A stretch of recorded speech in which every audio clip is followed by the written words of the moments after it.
like to have an opportunity to welcome everybody. So, good morning, everyone. It's a Wednesday morning, and it's beautiful weather here. And I hope that we find you and your family doing well. Allow me to introduce myself.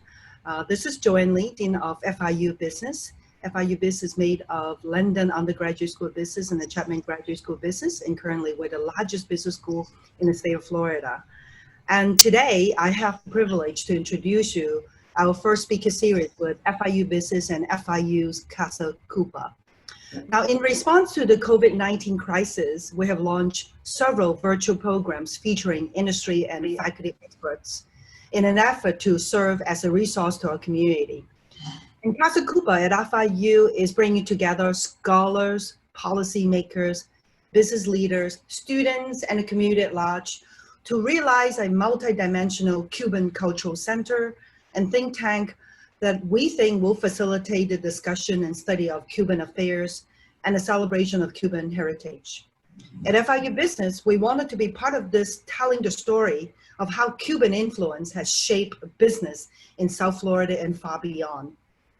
We're especially proud of our featured speakers today, Eduardo and Manny, and both of whom are FIU Business alumni and very, very outstanding leaders in global business.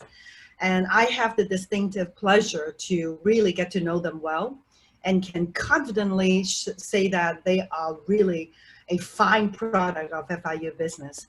So thank you again for joining us today. And I will now turn to our amazing moderator, Natalia, who kick off today's event. Natalia? Thank you so much. I'm very excited to be kicking off this inaugural conversation, hopefully the first of many really interesting gatherings that we have as we navigate through, settle from the last few months and navigate through the upcoming few months. So thank you again, Eduardo and Manny, for joining us. So I'll kick us off so we can set the stage for our participants.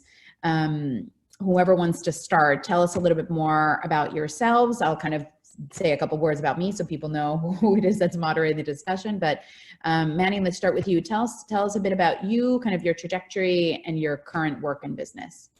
Sure. Manny, Manuel Perez de la Mesa, referred to as Manny, graduated from FIU in August of '77, began working at that time for a subsidiary of RJ Reynolds Industries, which became RGR Nabisco. Started in the finance track. A few years later, migrated over to operations and manufacturing, and then over to sales and marketing, and then ultimately to general management. But really, the core is that for 20 years, I ran a several billion-dollar public company, Pool Corporation.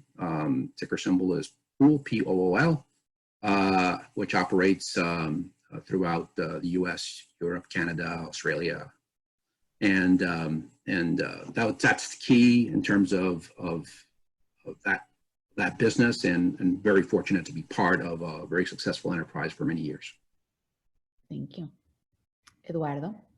Yes, so I don't normally start with when I graduated from FIU because I always say it took me 7 years to get my bachelor's, and that was because I was working, and but my background is basically from the maritime industry.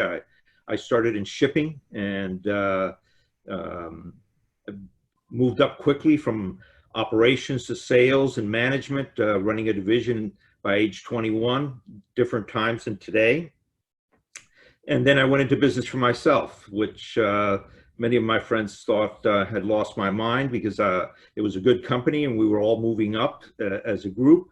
But since then, I've run a shipping line, managed ships, owned ships, run a cargo airline, run a logistics company, and through that got into technology. And that's where we ended up. We moved from a Lotus Notes shops, a maritime software company, to where we are today with PayCargo, which basically PayCargo is a settlement system in the freight and logistics world. So that's a little bit about my background. Like Manny, been doing this for a long time and love it. You have to have a passion for it, and I do. Thank you. Well, welcome again to all of our participants. My name is Natalia Martinez-Kalinina. I am an organizational psychologist by training. And for the last 5 years, I've run the expansion of a company called the Cambridge Innovation Center, CIC for short, from Boston to Miami, where we are building an innovation district. So we work very heavily with entrepreneurs, researchers, and a variety of public and private stakeholders across the city. So really excited to have this conversation.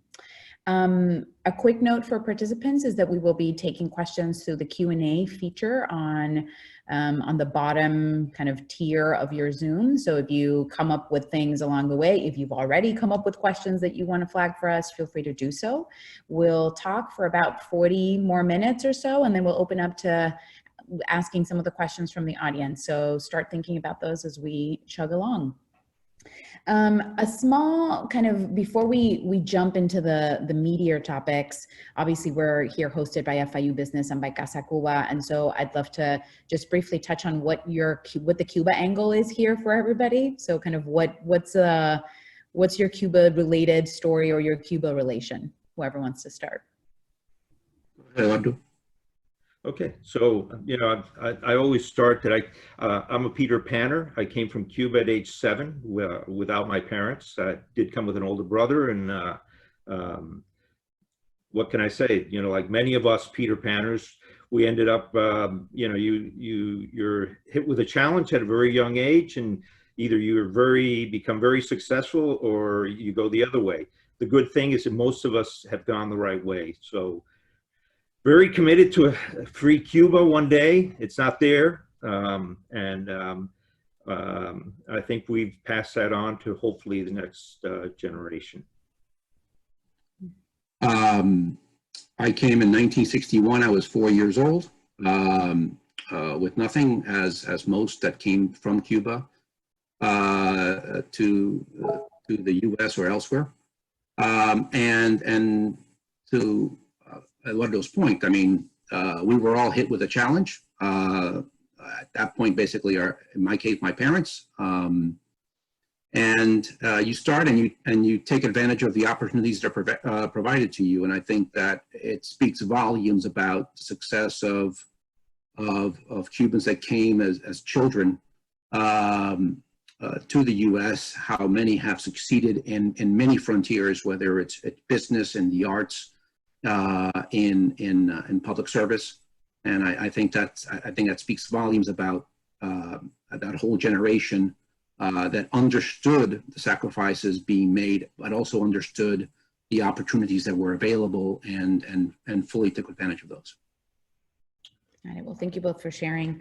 I came to the U.S. when I was 11. I'm half Cuban and half Russian. So I was born in Cuba, but I lived in Mexico for most of my childhood. So also a bit of a random composite of stories here. So, all right, so jumping into the meat of our just new normal and resiliency conversation. You're both from very different industries, but industries with a kind of a global reach. So walk us a little bit through how you've seen your industry and your sector be affected over the past, few months, and kind of how your business specifically has adapted, what you've changed, what you're witnessing, kind of just trends that you're noticing.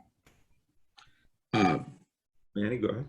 Okay. Well, I will talk first about pool because that's not my main course, but since my retirement from management at the end of 2018, I'm also involved with 5 other businesses on their boards as an investor as well. And in terms of pool as a public company, reported very strong first quarter earnings. Sales were going very, very well through mid-March. And then the back half of March had some headwinds, but still reported 13% growth in sales for the first quarter. And then POOLCORP also communicated when they released earnings in the 3rd week of April that, again, there was a modest downturn in the month of April, but the expectations were that by the course of the year, sales would be relatively speaking flat year on year. That was what was reported in the 3rd week of April. The other companies that I'm involved with have a range of activities. In some cases, one is a packager of consumer staples, and in that particular case, that business has done well and continues to do well with positive year-on-year sales comps. That's in one extreme. And the other extreme is industrial and automotive products wholesaler. And in that particular case, particularly on the automobile side, there's been a headwind given a lot less driving activity, and therefore the need for maintenance and repair activity is reduced. So in that particular case, we had to right-size the organization for the volume of activity that was taking place. And that was done in a form of both a reduction in force as well as furlough. But it also served, frankly, as an opportunity. In that particular case, that's the company that I was part of an acquisition that took place in October of last year. And we brought on a new CEO effective January 2nd. So it enabled the new CEO to really have a fresh look at the business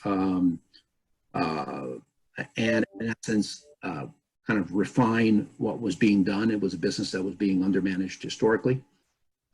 So when it's all said and done, I think, and it's already evidence still in May, that the actions taken are net positive in terms of not only the right sizing the cost standpoint, but it's really the sales are recovering faster than we in fact anticipated.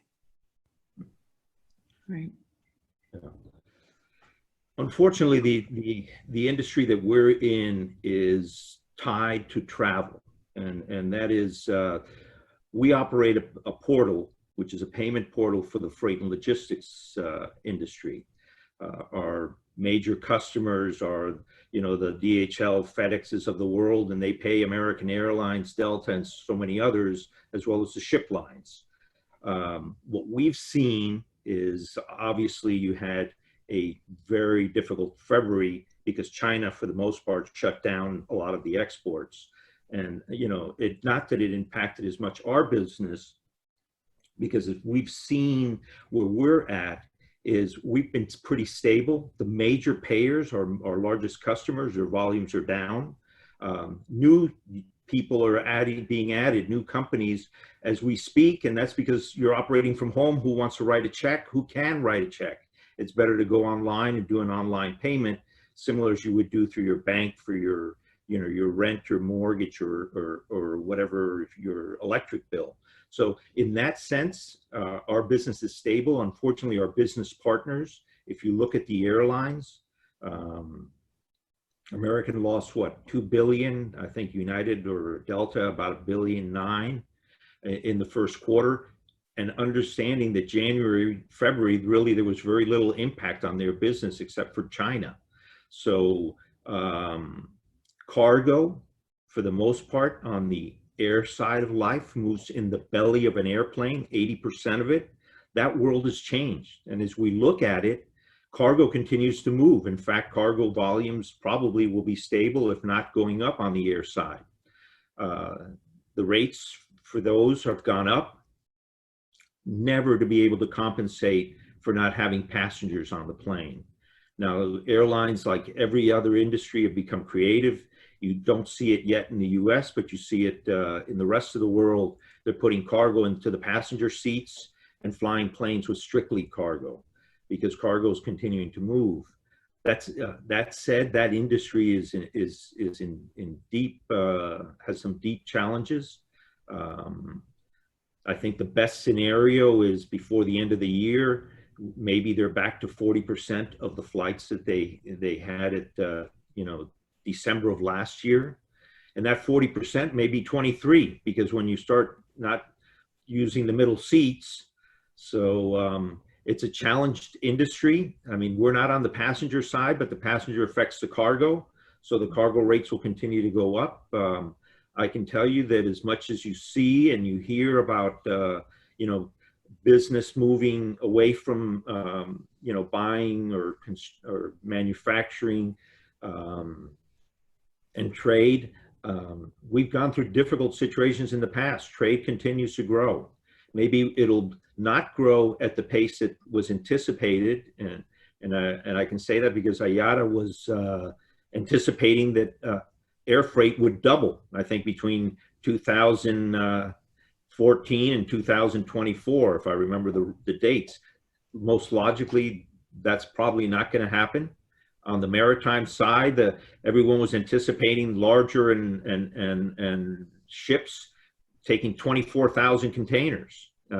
Will they still be there? Yes. Are they going to use all 24,000? Absolutely not. So it's a challenging industry, and it's a challenge because, again, the major issue in this industry is that you have an opportunity to work not just with the logistics companies, but you also work with the manufacturers, the Samsungs of the world, and many others like that. And they're also being challenged. So I think that as we look at the balance of the year and until there's a vaccine, it's going to be challenging. So I wish I could add more to that from our industry, but you know, all the indications are we're going to have a difficult summer, which is normally the beginning of the best period, and it should pick up by the fourth quarter. So, and I guess a lot of that is going to depend on how quickly the U.S. opens up and how quickly consumers come back. So that's it. So you both mentioned a couple of really interesting things looking in the middle term. I think it's really difficult to look at the long term given kind of the number of unknowns at the moment. But obviously, you know, there are larger public health questions still afoot. There are a lot of uncertainties around consumer behavior. Aside from the things that both of you have already mentioned, or if you want to comment on anything further or that the other one has said, kind of what are your biggest open questions and or unknowns when you look ahead at the next, let's say, 12 months? Well, as Eduardo mentioned, it's a matter of how the U.S. consumer responds, reacts. You know, before the call, we're talking about the fact that where the quarantine regulations have been relaxed, the consumer has come back, frankly, faster than I anticipated, at least in terms of going out to restaurants and going to shopping centers. Don't believe that the air travel component has come back anywhere near, and that probably takes a little longer. But I think it really is going to vary from industry to industry. Again, some industries very resilient, no real significant issue. But if you look at the airline industry, the hotel industry, conventions, there are sectors that it's going to take longer, logically longer for them to come back. Mm-hmm. And in those sectors, there are some that will adapt better than others. And you've already seen that in the restaurant sector. You see some progressive restaurants that perhaps had some takeout service before, but they've really promoted that in the past 2 months. And while they're not doing the total volume that they were doing perhaps prior to mid-March, they're doing perhaps 70, 80%. So with any kind of modest reopening, their total sales could be pretty close back to normal.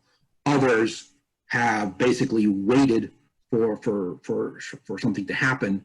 And I think that goes back to the sheer nature of those that adapt and pivot and address the opportunities available are going to ultimately succeed. And those that don't. And I think it goes back to, Natalia, your original question. You know, if you look at the 2 million Cubans that left Cuba in different waves over the course of time, if they had just come and just waited for something to happen, they would still be waiting. On the other hand, if they came and they were ready to work, they were ready to address opportunities that were made available to them and were able to pivot at different instances over the course of their lives, and they ultimately succeeded. And I think that's a major lesson to be learned across the board, and it's something that for those of us that have gone through various challenges from a macroeconomic standpoint or challenges like 9/11 that challenged the core of the U.S., we understood that, hey, there's going to be another day, and there's a path out, and let's take advantage, see what we can do better, see what we can do different to be ultimately successful. Yeah.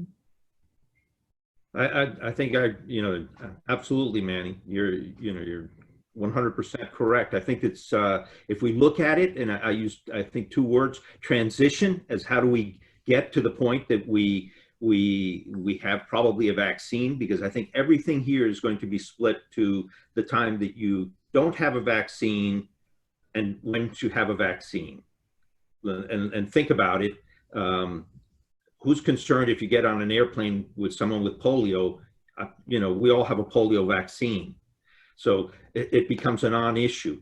I think if there was another solution, an interim one, where there's a pill treatment that you can take, and in 2 days, you never see the hospital, you never get sick, and you can get past it. Obviously, that would also be next step. But it's how do we transition into that period? And frankly, any kind of a business that depends on a group of over 10, 15 people getting together in a location, be it a sporting event, be it a play on Broadway, be it anything of that nature, that's going to have to wait. It appears that that's not going to be easy. Even if you wear a mask, I don't know how they're going to solve that. Mm-hmm. So I think those businesses, as flexible, which is my other thing, you have to be flexible, and that's what Manny said. You know, we were flexible when we came from Cuba, flexible in many ways. I mean, we saw it with our parents who took jobs. Many of them were doctors, you know, attorneys, and they worked in any job they could find. So we're not there as a result of this situation. I think that where we are is you have to be flexible as to what opportunity gets presented to you, especially over the next maybe year, if that, because it looks like this vaccine, from everything, and I don't have any other insight than what I see or read in news articles, but I think that's the transition that we have to go through. And you don't lose face. There is, at the end of it, you know, and it says we're going to get past this. We've gotten past worse situations than this, and you know, it takes a little bit of patience, and that's not something that I'm good at, so I can't preach it because I'm horrible at it. So, but that's what it's going to have to take: a little bit of patience and a lot of persistence, and keep at it. You know, you may not find you may find the right company, but the wrong job. Take the company, and you'll get there. Because frankly, I can tell you that you get recognized, even if you know. You're doing things that don't seem to be the right position for you. You know, top management does see you, and they see the work you do, and trust me, it's you'll rise to the top. So I guess those are you know, the only thing we can do during these times is give a little words of encouragement, because we will get past this. There is light at the end of the tunnel, and I always say it's not a train coming at you at 100 miles an hour. It's sunshine. So keep at it. I can't remember who the quote is by, but there's a quote that I often think about that relates to patience. It's also not a strength of mine, that says patience, it's like a noun, a mild form of despair disguised as virtue, which I think is sometimes feels very accurate. So kind of switching gears a little bit, both of you have multiple kind of formal and informal leadership roles, kind of across several intersections. So what has been most challenging for you as a leader during this time? Has anything surprised you, and what has inspired you? Fortunately, I'm dealing with senior managers that have been around the block a few times, and therefore understand what needs to be done, and really it's much of what we've been talking about. It's looking at what's ahead, the other side, and how do we traverse this process in the best way possible to be stronger and better in 21 and 22 and 23. So that's the core of it. You know, my role is being at this juncture a sounding board for them, and really making sure that we don't overweight the short term. And you know, some cases, some companies have to do that for survival's sake. You know, in the case of the 6 companies I'm involved with, we don't. and therefore we can take a more of a medium to longer term perspective in terms of what we do. For example, continuing to invest in adding talent in selected areas, whether it be management trainees. That continues on at Pool. That's one area that, in fact, back in the 08-09 recession, we increased the number of recruits that we did into the management training program. In another case, in fact, this past Monday, a new CFO came on to another company. We're recruiting for a CIO in another business. So we're continuing to make investments, understanding that there is a tough area here, and we'll traverse this and be stronger at the other side. So I think that's core, and don't get caught up with the media.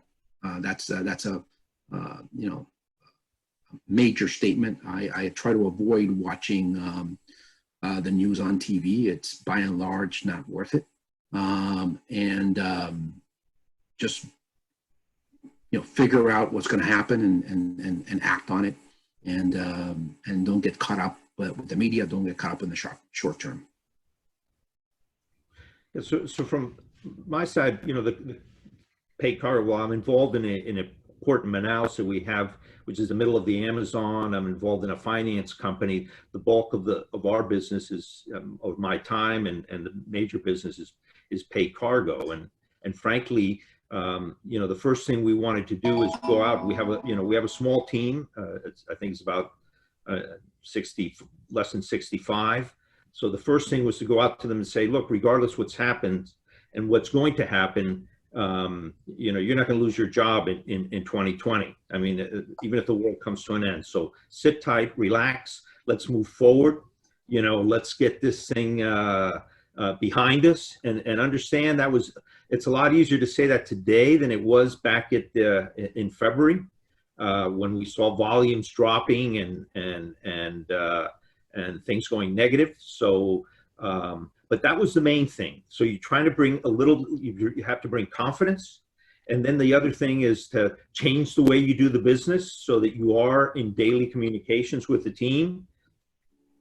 And I think one of the most important things, and it's important not only in a business, it's important in a personal relationship and everything else, is you really have to have a sense of humor. So somewhere along the line, you have to, keep putting things in there that to the team, not only from a motivation standpoint, but also from a sense of humor standpoint. The guys, look, we messed this up pretty badly. Let's see what we can do to fix it. And it is a team effort. We're all in it together.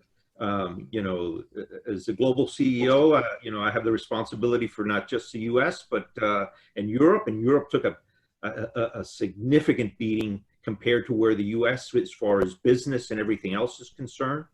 To a certain extent, I think that it's that aspect of it to keep the team motivated and keep things moving and on a positive fashion, because also the industry has suffered. And what else can we do to help the industry we're in? And we've done that to the extent of, I'm going to say, our business model is we advance funds for the payers. Our risks have gone up. There's no question about that. And that's, there's a cost to that risk. But the fact is that, it's all very manageable, and you can do it and try to have some fun along the way. I've always said that to everyone who's going to start in any kind of a career. Make sure you find something you love and you enjoy doing it, and you can be doing it for 24/7, because basically that's what's going to make you happy. If you're not happy with what you're doing and you don't enjoy what you're doing, and if you don't make it fun, you should be doing something else. So this is one of those times which is much more challenging, but we've got to do it. So I think that's about it. Yeah. Yeah, I'm hearing you. So I think one of the things that came up, and that I know we chatted when we first kind of were preparing for this call, I think the moment we're living in has pieces that feel very anxiety ridden, pieces that feel, you know, it's easy to become cynical or pessimistic when there's so much uncertainty for folks. And so I'm hearing you say that the role, kind of how you've interpreted and how you've seen other kind of leaders in your company and in your universe take that mantle at this time, has definitely been to err towards a more realistic / optimistic perspective, and really own that energy and bring that energy to the conversations and the ethos of how decisions are made. Am I interpreting that correctly? 100%. Yeah, you have to have perspective, and fortunately, if you've gone through various challenging periods over the course of your life and career, you bring that perspective with you, and you know, there's a couple of elements here. Appreciate, and you got to deal in numbers, and sometimes look at things in a somewhat cold way. Because that when you look at it cold or objectively, you get, I think, better perspective. And so, from an economic standpoint, right, the impact is very short term. Overall, certain industries may take some time, but in aggregate, short term. Consumer is a huge part of the U.S. economy, a much greater percentage of the economy than any other country. And that consumer coming back is key. But again, that consumer has the wherewithal to come back very quickly from an economic standpoint. It's now a matter of their ability to. And in fact, and Eduardo will attest to this, the air cargo volumes have skyrocketed as people have shifted from buying in store to buying online. More so that, you know, that progression was happening over the past 20 plus years. That's accelerating as a result of this, right? So therefore there are some shifts that are happening, but the consumer is there and they want to spend, right? They just have to find the vehicle and the opportunity to do so. So I'm very optimistic that, again, most industries will come back, to the extent they've been affected, will come back very quickly in the balance of 20 and 21. Some industries, like Eduardo mentioned, because of the concern element and the risk return element, may take longer until a vaccine is ready. But having said that, they're still going to come back. It's just a matter of when. Now, what'll be interesting is who comes back, because not every company has the same ethos in terms of how they manage through this. Some will be better and have a more of a leadership position, and you look fast forward in 23, 24 time horizon, within even the airline industry, there could be a shakeup. Some may come through it better than others based on the actions they take through this time. So again, and by the way, Natalia, obviously optimism is key. Eduardo wouldn't have started a business, right, if he wasn't optimistic in it being successful, right? By and large, successful people deal in reality, but have an optimistic nature. And I think that's a fair balance. Yeah, I echo that sentiment. I'm curious, kind of, when we switched to talking a little bit about your teams at large, so both kind of your management teams, but your staff more generally. Obviously, as a leader and as two leaders who've had their own set of experiences, and as you say, have weathered very different situations, you come with a different perspective and a different set of grounding and perhaps kind of a resilient toolkit. Not everybody has that experience, and not everybody has those benefits. So kind of how have you been thinking about kind of preparing, anticipating, setting up your staff for the resilience that they need at this time in terms of how they're showing up professionally and personally? Well, from our side, our groups are pretty, diverse in the sense that we have a technology team, and then we have what we call customer support team. The way the business is and the software and the model is built, is that it's basically, there should be little support, but there's always support, and we try to distinguish ourselves by having a team that steps in to help the payers, be it get their cargo release or a refund or something of that nature. And it's important to divide it out, because the technology team, they're basically in their 30s and 40s, and this is not by design, it's just the way it's ended up. But the customer service team, a lot of them FIU graduates, you know, they're 22 to 28, I think is our oldest customer service representative. Some go on to do other things like sales or and so forth, but how do you manage each one is a little bit different. I think that, and how you motivate them is a little bit different, but I think the challenge is, how long does this at-home process continue? Because for the older groups working at homes, we find it to be not a major issue. The younger groups, I think they need a little bit more of the bonding and getting together and having the Friday lunch that we have as a group, and you know, those kind of things. It's part of building, I think, not only team but camaraderie and everything else. And it's more difficult to do that when we're doing it on through a Zoom call. Right. So I think that's going to be, that's really the challenge. How do you manage each specific group? I look at our business in Brazil. We're one of two ports, nothing to do with PayCargo, but basically we have 400 people working at the port. The business has dropped 50%. Latin America has taken a pretty bad financial beating. How they recover, I mean, let's look at one of my Brazilian partners kindly brought to my attention is, in the U.S. you can borrow probably 20-year bonds at 0.5% of an interest rate, and do those for 20 years and probably refinance your whole debt and almost for nothing. Brazil doesn't have that opportunity.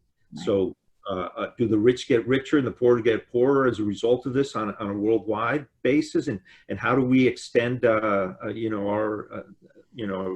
ourselves to be able to help those that to bounce back? Because it's important to the U.S. Trade is huge, and if our neighbors are healthy, we're healthy. So that global community is not going to change. Right. I think, Natalia, communication to that younger generation is key. And across the board, the companies I'm involved with made it a point to communicate early and often. In most cases, there was communication at least once a week to the broad employee base.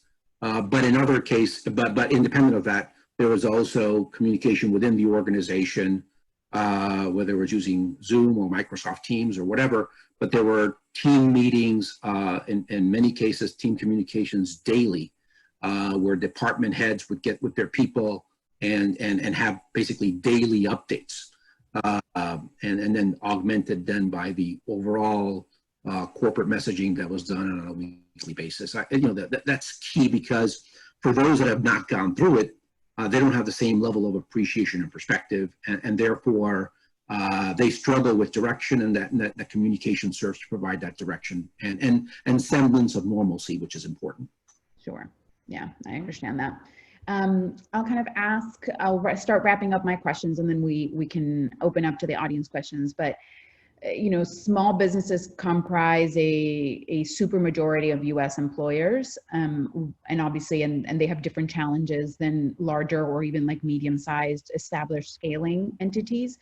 Do you have any advice for kind of the small business sector specifically? In the case of Pool, while Pool itself is not a small business, we do sell to 120,000 customers, and those 120,000 customers are almost universally all small businesses. The dynamic there is as a company, we've always advocated promoting the growth of our customers' businesses as an integral to our success. as a business. So therefore, we've endeavored to do a lot of things to help them and their businesses succeed. And again, Pool took a leadership position there in terms of working with customers in different markets and different customer segments to identify what they could do in those markets. A lot of it goes back to what we were talking at the outset of the call, which is understanding where's the opportunity, how do you pivot to address the situation. Fortunately, most of the sector in most geographies was open. By whether maintenance or repair or replacement, because you're dealing with water and the maintenance of that water.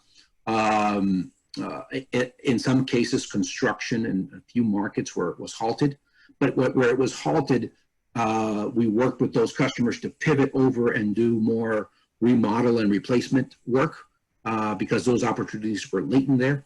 And take advantage of that situation in a positive way to keep their employees and keep on functioning. Overall, it's important to understand that yes, that small company is key because they are the largest new employer in society. So it's almost like you have a vested interest in their success in a very strong way. Yeah. Well, from my side, we run a small business. If you think about it, although I find it more difficult to say it when this year we'll probably handle about $5 billion in payments. And but still, and our customer base is pretty diverse. We have the DHL, the FedExes, Lufthansa, Delta Airlines, Air France, KLM, etc. So, but if we look at our network, and we have a network of I believe over 25,000 payers, the great majority of those are smaller companies. It could be as small as a mom and pop freight forwarder to a small $10 million a year freight and logistics company with 10 employees. So our message really to them is we're here to help you. If you run into trouble, let us know. You have to pay your freight bills. How we can do that? It's we've extended more credit through our PayCargo finance capital division. We've increased our parameters, which is extending a little bit more of the risk from our side, just to keep these companies moving, because this is a short-term cash situation. It's not long-term. The business has not gone away.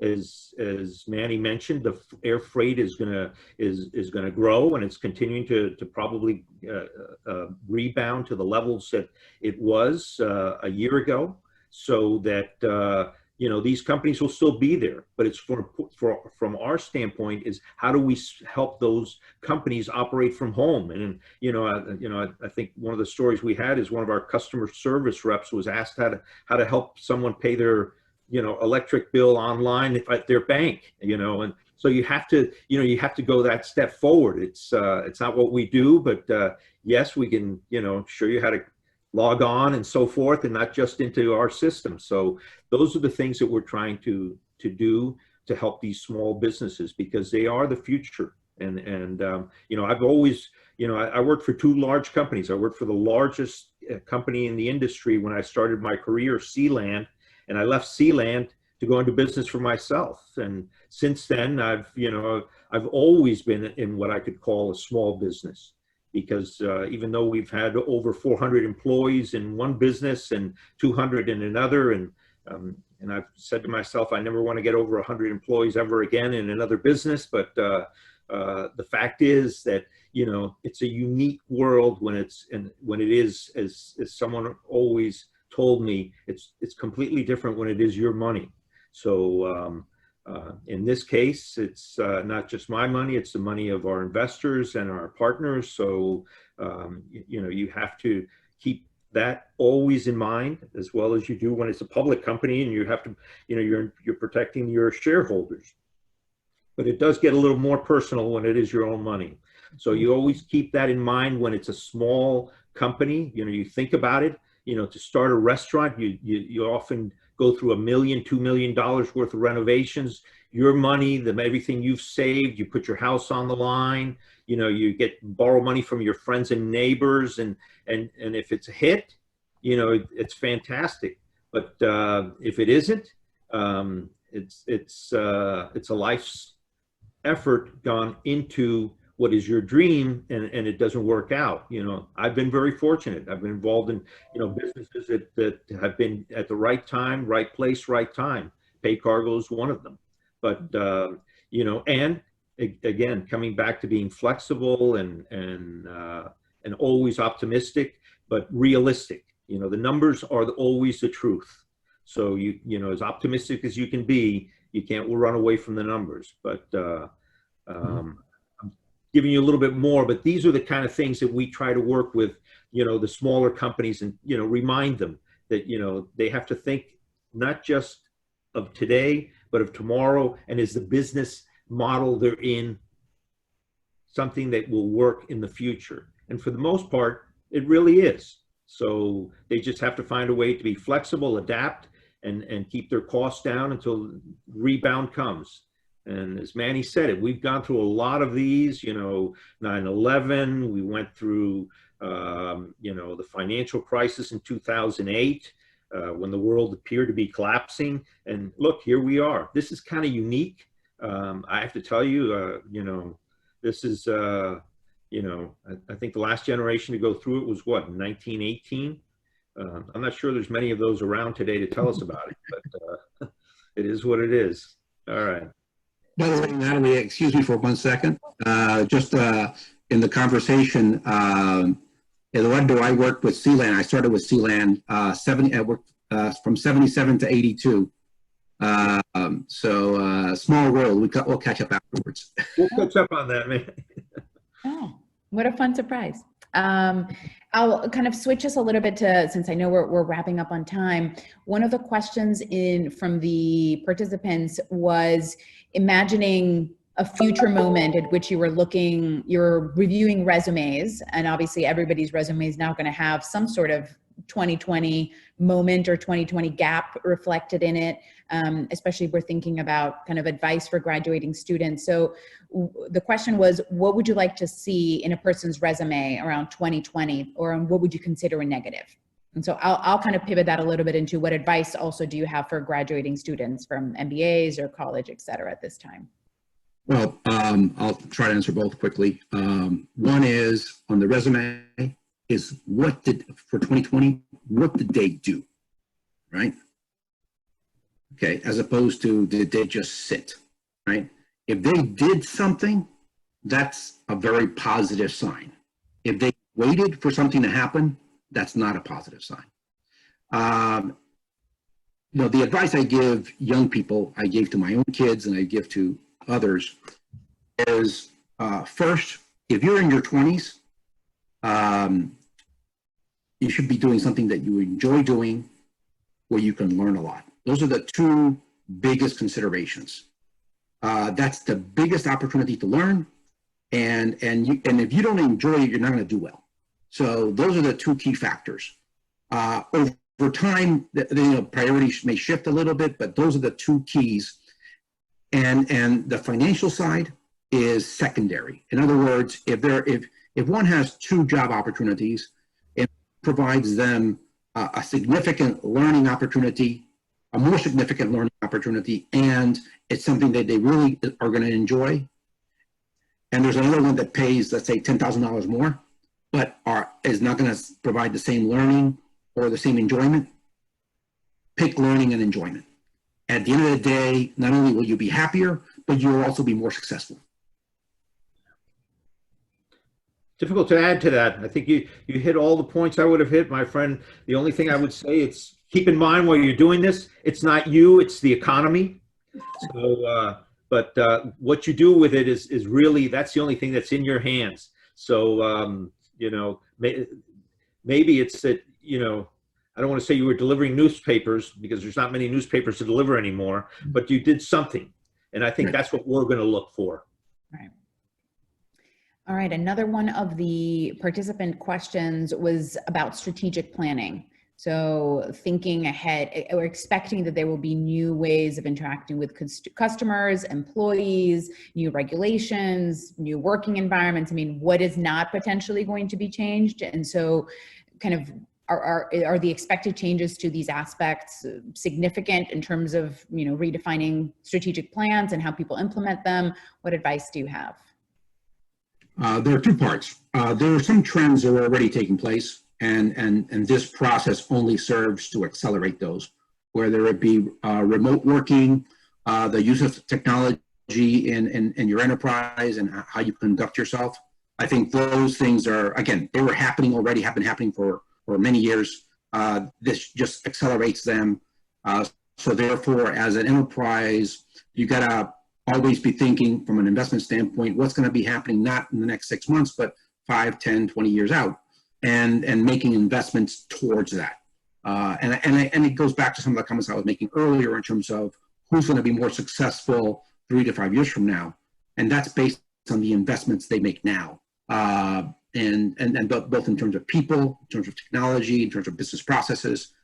So that's that aspect of it. I think the other side is in the more near-term aspects, there are some investments, or I can't say investments, but some capacity expansion that perhaps is going to be done different than it would have been done otherwise. So perhaps otherwise, you may have sought to bring in people and you needed more office space. Well, guess what?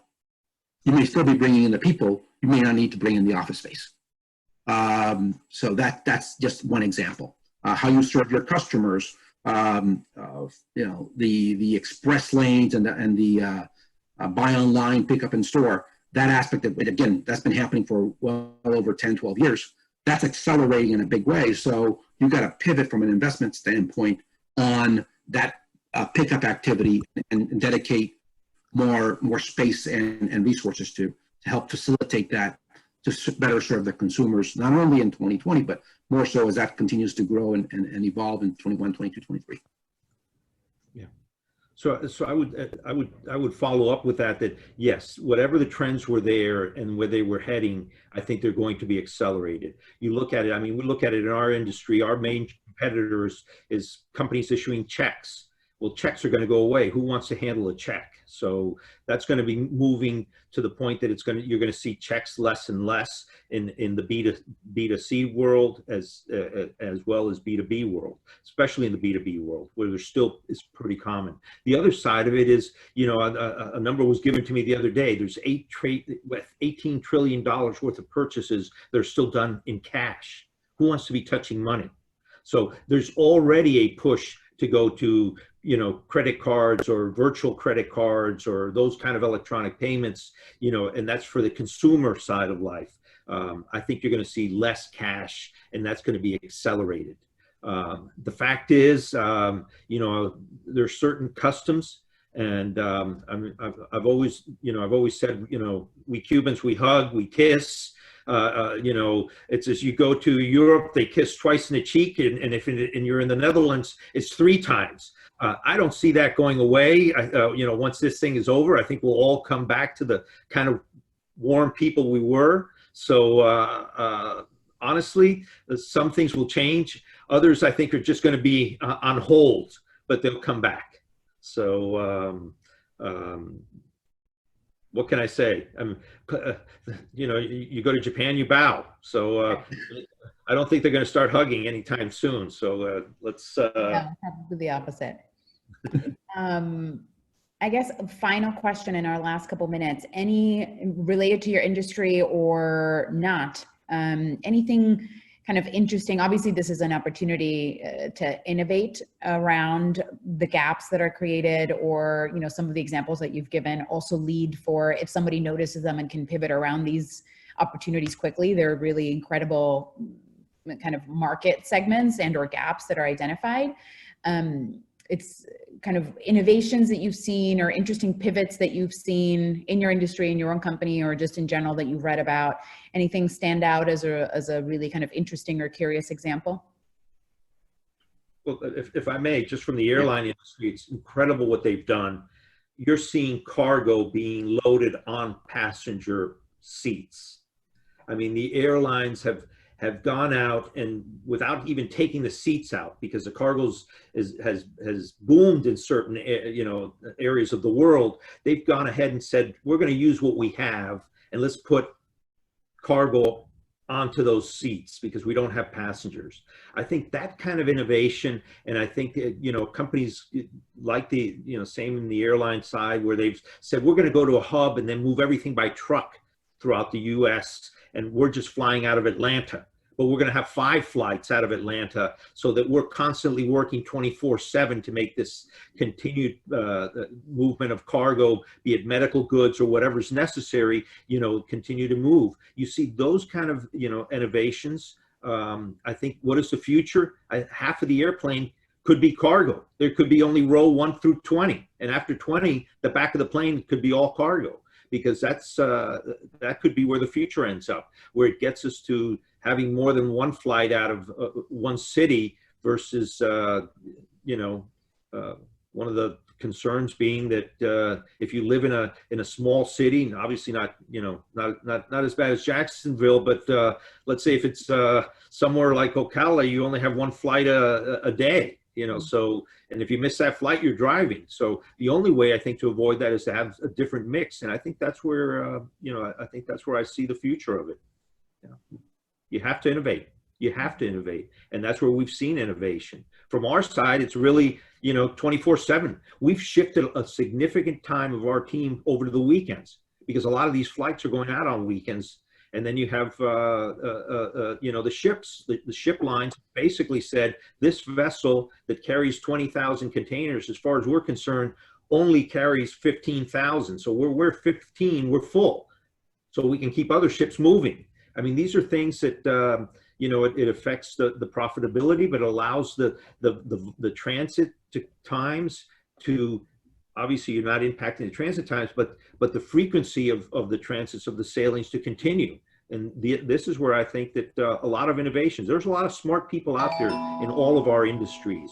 And I think that they're going to continue to innovate and find a way, to make the changes that are necessary to be profitable and to survive. And again, as we look at this, hopefully we're looking at a 6 to 9 months issue,